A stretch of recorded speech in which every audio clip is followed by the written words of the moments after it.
Hi friends, ಎಲ್ಲರಿಗೂ ನಮ್ಮ ಸ್ವರ್ಗಶ್ರೀ organic gardening and vlog ಚಾನಲ್ಗೆ ಎಲ್ಲರಿಗೂ ಸ್ವಾಗತ.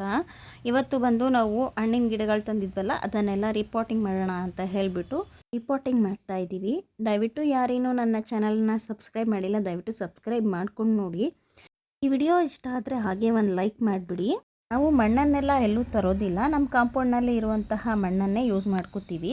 ಎಲ್ಲ ಮಣ್ಣೆಲ್ಲ ಈ ರೀತಿಯಾಗಿ ಫಸ್ಟು ಹಾಕ್ಕೊಳ್ತೀನಿ. ಯಾವ ರೀತಿಯಾಗಿ ನಾನು ರಿಪೋರ್ಟಿಂಗ್ ಮಾಡ್ತೀನಿ ಅನ್ನೋದನ್ನು ಮುಂದೆ ನಾನು ನಿಮಗೆ ತೋರಿಸ್ತಾ ಹೋಗ್ತೀನಿ. ನಾನು ಇದಕ್ಕೆ ಏನೇನೆಲ್ಲ ಗೊಬ್ಬರನ ಯೂಸ್ ಮಾಡ್ತೀನಿ ಅಂತ ಕೂಡ ಹೇಳ್ತೀನಿ. ಇದು ನೋಡಿ, ಈ ಗಿಡಗಳು ಬಂದು ಆಗಲೇ ಆಲ್ರೆಡಿ ಒಂದು 6 ತಿಂಗಳು ಮೇಲೆ ಆಯಿತು, 1 ವರ್ಷನೇ ಹತ್ತತ್ರ ಆಗ್ತಾ ಬಂತು. ಇದು ಬಂದು ವೆಲ್ವೆಟ್ ಆ್ಯಪಲ್ ಗಿಡ ನೋಡಿ. ಮಣ್ಣು ಕೂಡ ಎಷ್ಟು ಚೆನ್ನಾಗಿದೆ, ನೀವು ನೋಡ್ತಾ ಇರ್ಬೋದು. ಕಪ್ಪಗೆ ಗೊಬ್ಬರ ಎಲ್ಲ ಇದೆ ಇದರಲ್ಲಿ. ಆದರೂ ಕೂಡ ಈ ಗಿಡ ಚಿಗುರಲೇ ಇಲ್ಲ.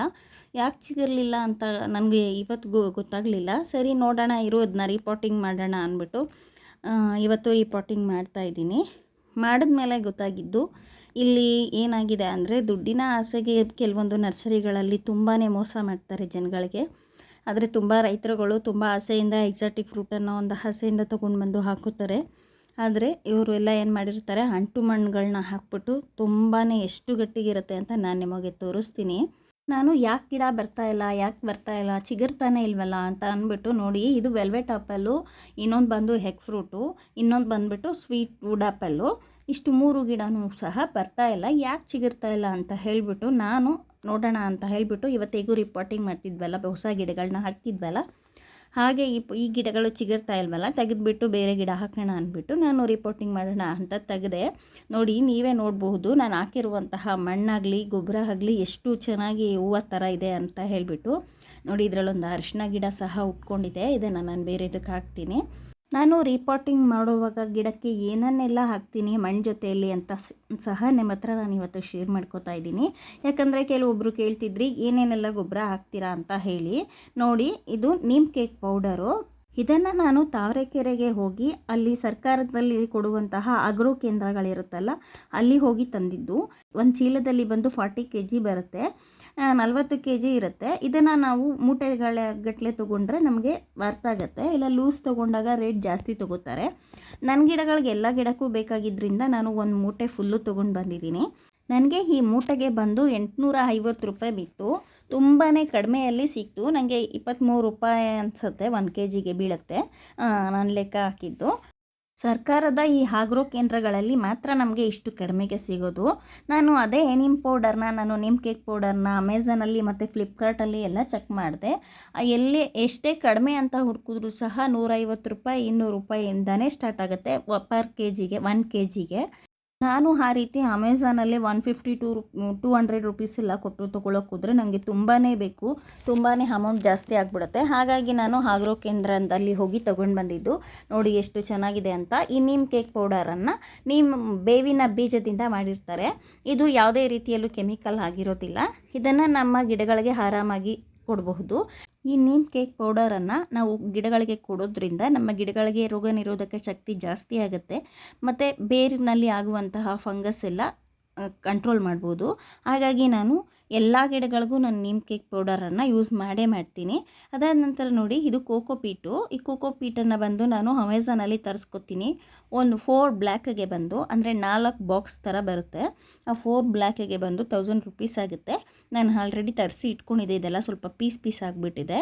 ನೋಡಿ, ಇದಕ್ಕೆ ನಾವು 1 ಬ್ಲ್ಯಾಕ್ ಬಂದು 5 kg ಬರುತ್ತೆ, 5 kg ಬರುತ್ತೆ.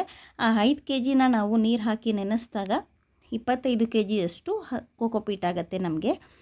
ನನಗೆ ಜಾಸ್ತಿ ಗಿಡಗಳು ಇರೋದ್ರಿಂದ ನಾನು ತುಂಬ ಜಾಸ್ತಿ ತರಿಸ್ಕೊತೀನಿ. ನೀವು ಟೆರೆಸ್ ಗಾರ್ಡನ್ ಆ ಥರ ಚಿಕ್ಕದಾಗಿ ಗಾರ್ಡನ್ ಮಾಡುವಂಥವ್ರು 1 ಬ್ಲ್ಯಾಕ್ನ ತರಿಸ್ಕೊಂಡ್ರೆ ನಿಮಗೆ 1 ಬ್ಲ್ಯಾಕ್ 2 ಬ್ಲ್ಯಾಕ್ ತಂದ್ರೇ ತುಂಬಾ ಬೇಜಾನಾಗುತ್ತೆ, ಸಾಕಾಗುತ್ತೆ.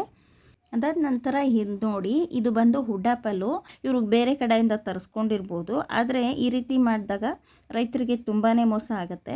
ಅದರಲ್ಲಿ ಅಂಟು ಮಣ್ಣಿರುತ್ತೆ, ಗಿಡ ಚಿಗುರ್ತಾ ಇರೋದಿಲ್ಲ. ಯಾಕೆ ಚಿಗುರ್ತಾ ಇಲ್ಲ ಅಂತ ಯಾರಿಗೂ ಅರ್ಥ ಆಗೋದಿಲ್ಲ. ನಾನು ಸಹ ಏನಕ್ಕೆ ಚಿಗುರ್ತಾ ಇಲ್ಲ ಅಂದ್ಬಿಟ್ಟು ಗೊಬ್ಬರ ಎಲ್ಲ ಹಾಕಿ ತಿರ್ಗಾ ಎಲ್ಲ ನೋಡಿದೆ, ಆದರೆ ಏನೂ ಅರ್ಥ ಆಗಲಿಲ್ಲ. ಯಾಕಂದರೆ ಎಲ್ಲರೂ ಸಹ ಬೇರನ್ನು ಓಪನ್ ಮಾಡಿ ನೋಡೋದಕ್ಕಾಗಲ್ಲ. ಯಾಕಂದರೆ ಗಿಡಗಳನ್ನ ನಾವು ಕವರ್ನಲ್ಲಿ ತಂದಾಗ ಅದು ಹೇಗಿರುತ್ತೋ ಅದೇ ರೀತಿಯಲ್ಲಿ ಅದನ್ನು ನಾವು ತಿರ್ಗಾ ಪಾಟ್ ಮಾಡುವಾಗ ಆ ಪಾಟ್ನಲ್ಲಿ ಇಟ್ಬಿಟ್ಟು ಅದಕ್ಕೆ ಮಣ್ಣನ್ನು ಹಾಕ್ತೀವಿ. ಆದರೆ ಆಮೇಲೆ ಗೊತ್ತಾಗೋದು ಯಾಕೆ ಚಿಗುರ್ತಾ ಇಲ್ಲ ಅಂತ ನೋಡಿದಾಗ ಅಲ್ಲಿ ಗೊತ್ತಾಗೋದು ನಿಮಗೆ. ನಾನು ಇದನ್ನು ತೋರಿಸ್ತೀನಿ, ಯಾಕೆ ಅಂದರೆ ನೀವು ಸಹ ನೋಡಿದ್ರೆ ನಿಮಗೂ ಸಹ ಗೊತ್ತಾಗುತ್ತೆ ಯಾಕೆ ಗಿಡಗಳು ಚಿಗುರ್ತಾ ಇರಲ್ಲ ನಾವು ತಂದಾಗ ಅಂತ. ನೋಡಿ, ಇದರಲ್ಲಿ ಇರುವಂತಹ ಮಣ್ಣನ್ನು ನೀವೇ ನೋಡಿ. ನಾನು ಹಾಕಿದ ಮಣ್ಣು ಯಾವ ಕಲರ್ ಇತ್ತು ನೋಡಿ, ಇದರಲ್ಲಿ ಬೇರ್ನಲ್ಲಿ ಇರುವಂತಹ ಕಲರ್ ಯಾವುದಿದೆ ಅಂತ ಹೇಳಿ ನೀವೇ ನೋಡ್ತಿರ್ಬೋದು. ಎಷ್ಟು ಅಂಟಂಟಾಗಿದೆ ನೋಡಿ ಈ ಮಣ್ಣು. ಜೇಡಿ ಮಣ್ಣನ್ನು ಹಾಕಿದ್ದಾರೆ. ಈ ರೀತಿ ಇರುವಾಗ ಗಿಡ ಹೇಗೆ ತಾನೇ ಚಿಗುರುತ್ತೆ? ನಾನು ಎಷ್ಟೇ ರಿಪೋರ್ಟಿಂಗ್ ಮಾಡಿ ಎಷ್ಟೇ ಗೊಬ್ಬರ ಹಾಕಿದ್ರೂ ಸಹ ಗಿಡ ಯಾವುದೇ ರೀತಿಯಲ್ಲೂ ಚಿಗುರೋದಿಲ್ಲ. ನೋಡಿ, ಇದನ್ನೆಲ್ಲ ನಾನು ಈಗ ರಿಮೂವ್ ಮಾಡಬೇಕು. ಈ ರೀತಿಯಾಗಿ ನಾನು 1 ವರ್ಷದಿಂದ ಬಿಟ್ಕೊಂಡು ಈ ರೀತಿ ಬಂದರೆ ಗಿಡ ಚಿಗುರೋಕ್ಕೆ ಸಾಧ್ಯನೇ ಇಲ್ಲ. ನಾನು ಯಾಕೆ ಚಿಗುರ್ತಾ ಇಲ್ಲ ಅಂದ್ಬಿಟ್ಟು ಈ 3-4 ಗಿಡಗಳು ಇತ್ತು ಇದೇ ರೀತಿಯಾಗಿದೆ. ಅದನ್ನೆಲ್ಲ ನಾನು ತೆಗೆದುಬಿಟ್ಟು ಈಗ ರಿಪೋರ್ಟಿಂಗ್ ಮಾಡ್ತಾಯಿದ್ದೀನಿ. ಹಾಗಾಗಿ ಈಗ ಬೇರೆ ಕಡೆ ಎಲ್ಲೂ ಗಿಡಗಳನ್ನ ತರಿಸ್ಕೋತಾ ಇಲ್ಲ. ನಾನು ಬಳಂಜದಲ್ಲೇ ತರಿಸ್ಕೋತಾ ಇದ್ದೀನಿ. ಬಳಂಜ ಫಾರ್ಮ್ನಲ್ಲಿ ನನಗೆ ವರ್ಜಿನ್ನಾಗಿ ಅವರು ನ್ಯಾಚುರಲಾಗಿ ಬೆಳೆದು ನಮಗೆ ಗಿಡಗಳನ್ನ ಕೊಡ್ತಾರೆ. ಯಾವುದೇ ರೀತಿಯಲ್ಲೂ ಕೆಮಿಕಲ್ ಹಾಕಿ ಅವರು ಬೆಳೆಯೋದಿಲ್ಲ, ಮತ್ತು ಈ ರೀತಿ ಅಂಟು ಮಣ್ಣು ಎಲ್ಲ ಹಾಕಿ ನಮಗೆ ಆ ಗಿಡಗಳನ್ನ ಕೊಡೋದಿಲ್ಲ. ಅವ್ರು ನ್ಯಾಚುರಲಾಗಿ ಕೊಕೋಪೀಟ್ ಎಲ್ಲ ಹಾಕಿ ಅದು ನಾನು ರಿಪಾಟಿಂಗ್ ಮಾಡುವಾಗಲೇ ನನಗೆ ಗೊತ್ತಾಗುತ್ತೆ ಎಷ್ಟು ಚೆನ್ನಾಗಿ ಅವರು ಗಿಡಗಳನ್ನ ನಮಗೆ ಮಾಡಿ ಕೊಡ್ತಾರೆ ಅಂತ ಹೇಳಿ. ಯಾಕೆಂದರೆ ಇದೇ ನಾನು ಬೇರೆ ಗಿಡಗಳನ್ನ ತರಿಸ್ಕೊಂಡಿದ್ದೀನಿ. ನಿಮ್ಗೆ ಹೇಳಿದ್ದೆ ನಾನು ಎಗ್ ಫ್ರೂಟು ಮತ್ತು ವೆಲ್ವೆಟ್ ಆ್ಯಪಲು ಎಲ್ಲ ನನ್ನ ಹತ್ರ ಇದೆ, ಮತ್ತು ನಾನು ತರಿಸ್ಕೊಂಡಿದ್ದೀನಿ ಅಂತ ಹೇಳಿ. ನೋಡಿ, ಇದು ಕೋಕೋಪೀಟು.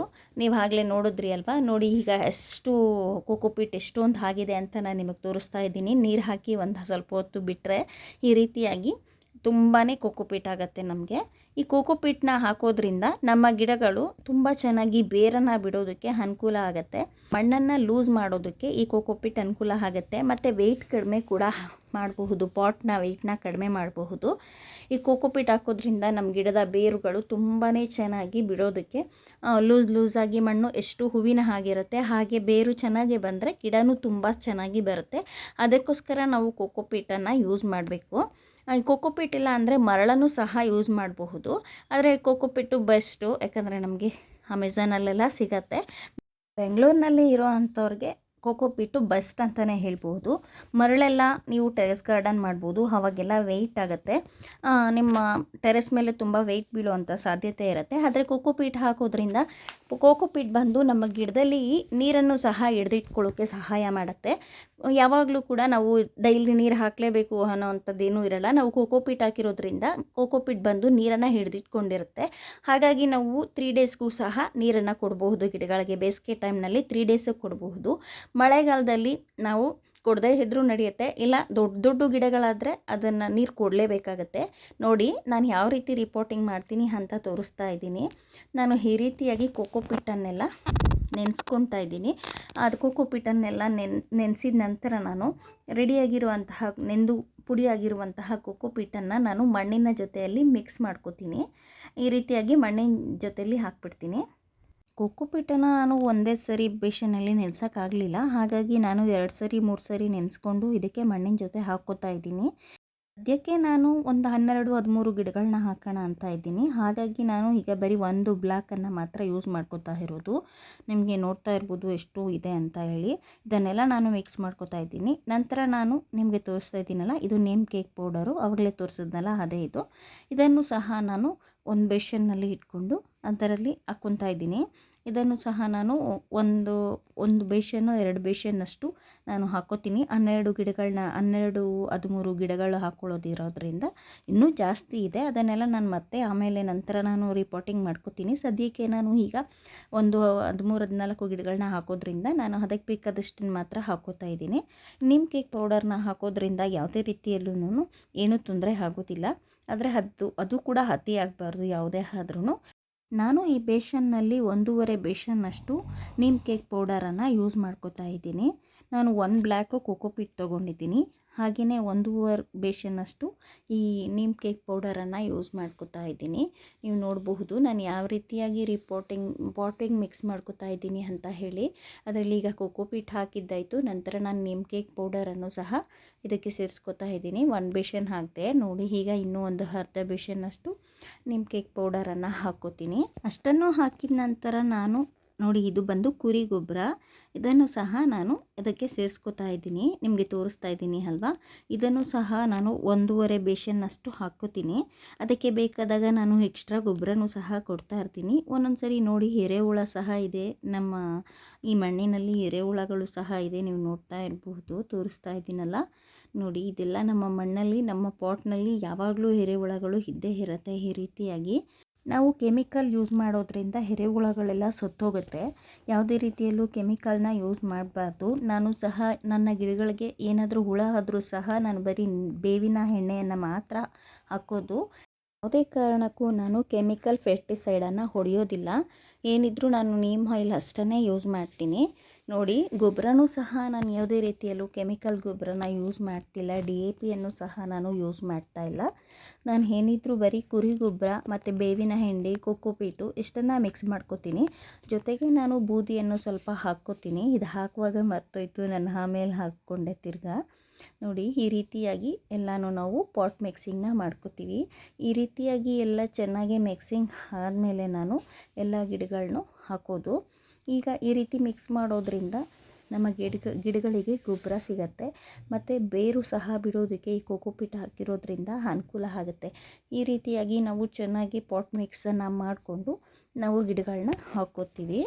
ಅದಾದಮೇಲೆ ಬಂದು ನಾನು ಯಾವ ರೀತಿ ಗಿಡನ ಹಾಕ್ತೀನಿ ಅಂತ ತೋರಿಸ್ತೀನಿ ಬನ್ನಿ. ಒಂದು ಬಕೆಟ್ಗೆ ಈ ರೀತಿ ಹೋಲ್ ಮಾಡಿರ್ತೀನಿ. ಆ ಹೋಲ್ನ ಹತ್ರ ಬಂದು ನಾನು ಆ ಹೋಲಿಗೆ ಕರೆಕ್ಟಾಗಿ ನಾನು ಈ ಕಲ್ಲುಗಳನ್ನ, ಸಣ್ಣ ಸಣ್ಣ ಕಲ್ಲುಗಳನ್ನ ಜೋಡಿಸ್ತೀನಿ. ಅದಾದಮೇಲೆ ನಾನು ಸ್ವಲ್ಪ ತೆಂಗಿನ ನಾರನ್ನು ಆ ಕಲ್ಲುಗಳ ಮೇಲೆ ಇಡ್ತೀನಿ.